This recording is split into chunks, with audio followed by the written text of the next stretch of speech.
black. All important videos start with a black screen. And music. Whatever music sounds cool, and we'll keep this video monetized.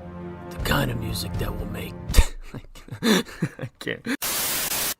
The Lego Batman movie is a masterpiece. From the fantastic art style and animation to the perfectly placed comedic moments to the fantastic character work to the fantastic soundtrack to the fantastic acting performances, this movie is just, again, a masterpiece. Now, I know a lot of people probably only praise this movie because it's like a meme thing to praise it, but even from the first time I watched this movie, jokes aside, I still actually thought it was actually really well written. And I'll take it a step further. I think it's the third best Batman movie, and the best animated Batman movie ever made. Honorable mentions. So without further ado, let's get into this video. First, we have to talk about the two things at the center of this version of Batman: narcissism and fear of loss. Something I love at the beginning of the movie is how quickly it sets up this universe by showing things that are familiar to people that know Batman, and it pokes fun at typical tropes within his lore and other movies. And I also love how they bring up like some of the meme tier villains, like Polka Dot Man, Killer Moth, Condiment King. Okay, are you making some of those up? Nope, they're all real. And I love the comedy that the movie makes out of it. But more importantly, the things in the beginning of the movie that touch upon Batman's core character flaws. When Batman reads out the quote from Michael Jackson,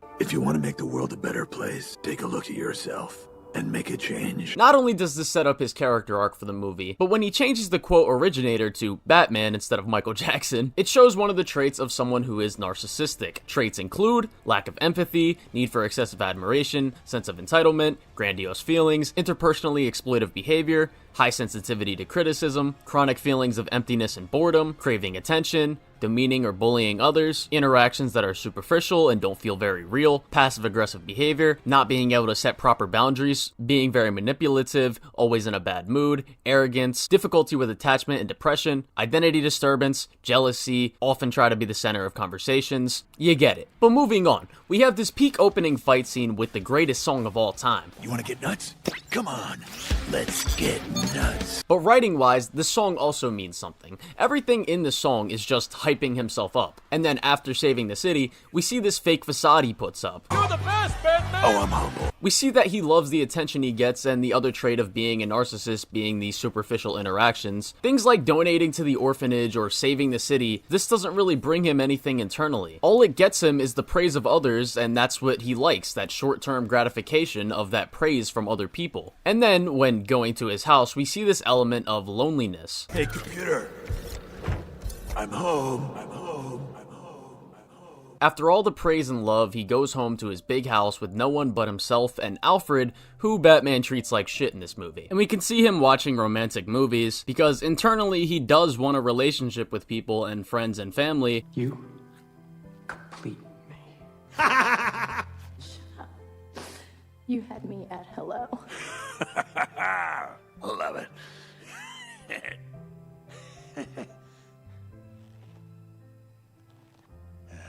But when looking at pictures of his family, we start to see why he doesn't open himself up to anyone. And that's because he's scared of losing someone he cares about once again. And when he says to the picture of his parents, I saved the city again today. I wish you could have seen me. I think you would have been really proud.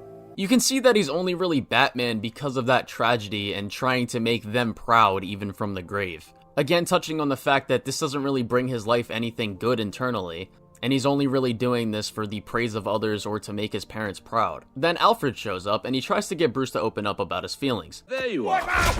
But I don't talk about feelings, Alfred. I don't have any. I've never seen one. I don't feel anything emotionally except for rage. And if you think that there's something behind that, then you're crazy. And this is where we see how Batman hides his emotion to even people that he cares about, due to the fear of being looked upon as vulnerable. And earlier, we also get this scene between him and Joker, where Joker is trying to get Batman to admit that their villain-hero relationship is special. But just like with Alfred, Batman won't admit to anything that might make himself look vulnerable. Let me tell you something, Jay Bird. Batman doesn't do ships. You mean nothing to me. No one does. And this flaw, as well as Batman's other flaws being a lack of empathy, is what causes Joker to create this grand plan to prove a point to Batman. As both him and Joker look at Superman on the news, talking about Zod, Batman doesn't like Superman because he doesn't like anyone but himself being the center of attention, while Joker looks at this screen and he gets sad thinking about how Zod and Superman have this kind of relationship. And in this very same section of the movie,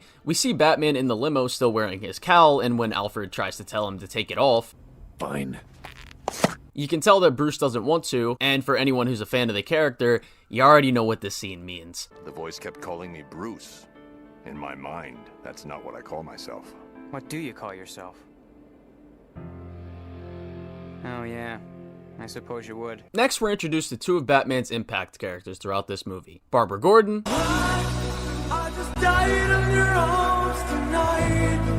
and Richard Grayson. My name's Richard Grayson, but all the kids at the orphanage call me Dick. Well, children can be cruel. Yeah. As soon as he sees Barbara, he immediately takes a liking to her, until It takes a village, Best opening to a title ever. not a Batman. Waiter. What? And here we see yet again another trait of his narcissism, the identity disturbance, or inability to take criticism. All of these things here represent things that Batman is either afraid of or too up his own ass to realize about himself. I hate everything you just said. And when Joker comes in and turns himself in, and all the other criminals, Batman is faced with a hard truth that he still won't accept or fully acknowledge. You can spend some quality time with your family. My... After this, he's not trying to fix his life or do anything except stay focused on being Batman. And in the next scene, Alfred's trying to communicate to him that now all these criminals are behind bars, he should focus on spending time with the kid that he just adopted. But when he adopted Grayson, that was only to uplift his public image. But now, since he has no personal benefit of him being there, in Batman's mind, he won't take responsibility for adopting Grayson. And when Alfred's trying to tell this to him, we see that lack of empathy and deflection of feelings onto other people. You don't have a family, so what do you know about having a surrogate son? Now, I'm gonna go fight crime while you put that kid on the next jet to the orphanage. He only starts to utilize Grayson when it benefits something that he needs, and Batman only allows Grayson to help because he's in control of the scenario. And when Grayson uses his skills and actually impresses Batman for a minute, Batman again after this just chalks it up to it only happening because I am super proud of myself for being such a good teacher. And we see a moment where Grayson tries to hug Bruce and get close to him, but he again shuts this down. Another moment we get from this section of the movie is how Batman feels upset that he wasn't invited to the Justice League party, and he again tries to play this off. But moving on, Batman goes to put Joker in the Phantom Zone, proving Joker's point. Batman himself gets locked up where Barbara tells him that she looked up to him because of what she thought he was. But she realizes that Batman isn't doing any of this to help people really, but only to really uplift his own personal image. Bigo, why has nobody fist bumped me yet? You can't be a hero if you only care about yourself. And so Joker releases all of the inmates from the Phantom Zone onto Gotham, and Barbara forces Batman into a situation where he's going to have to work with all of them in order to get out. And during this, we still see Batman hasn't changed as a person. Why did you build this thing with only one seat? Because last I checked, I only had one bud. But when Batman realizes that Alfred would have died during this, if it wasn't for Barbara, he starts to let them help him with all of the things that they can contribute. And when taking down the Eye of Sauron, they have a great moment where Batman, for the first time, actually gives credit to the people that helped him. Until... Everyone say, Bat Family! Bat family!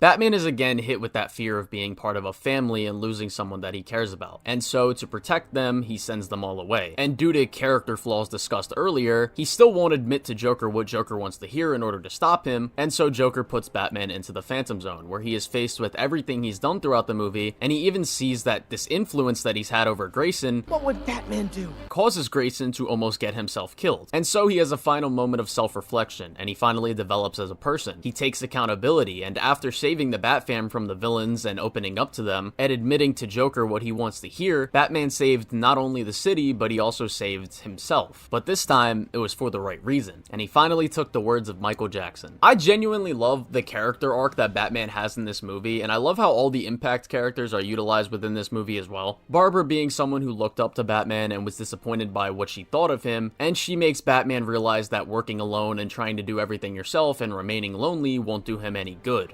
You were right, Barbara. It takes a village. not a Batman. Grayson, who is just like Bruce in the sense that their lives had a tragedy at a young age, and while Grayson is happy and optimistic about having a family, Bruce isn't. Because all I want is to get adopted so I can finally stop being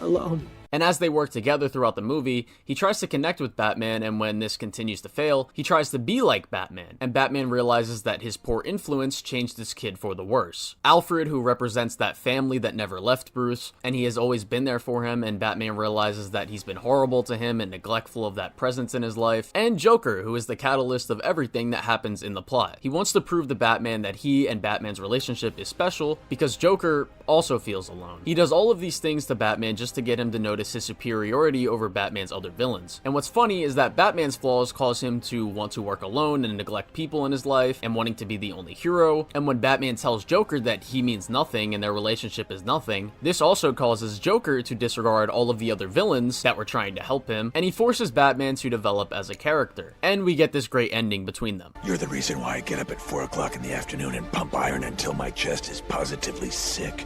And if it wasn't for you, I never would have learned how connected I am with all these people. I'm just gonna come right out and say it. I hate you, Joker. I hate you too. White. All important videos end with a white screen and a conclusion to the thoughts. So in conclusion, my only real criticism with this movie is how the Eye of Sauron dies, and that's literally just because he can see through all of time and space, so he shouldn't really die how he dies. But other than that, there's literally no other issues with this movie from what I can tell. Again, this movie is a certified masterpiece, 10 out of 10. Well, would you say that this is a flaw in the movie? No, the movie is perfect. It's not perfect. It is perfect. Why is it perfect?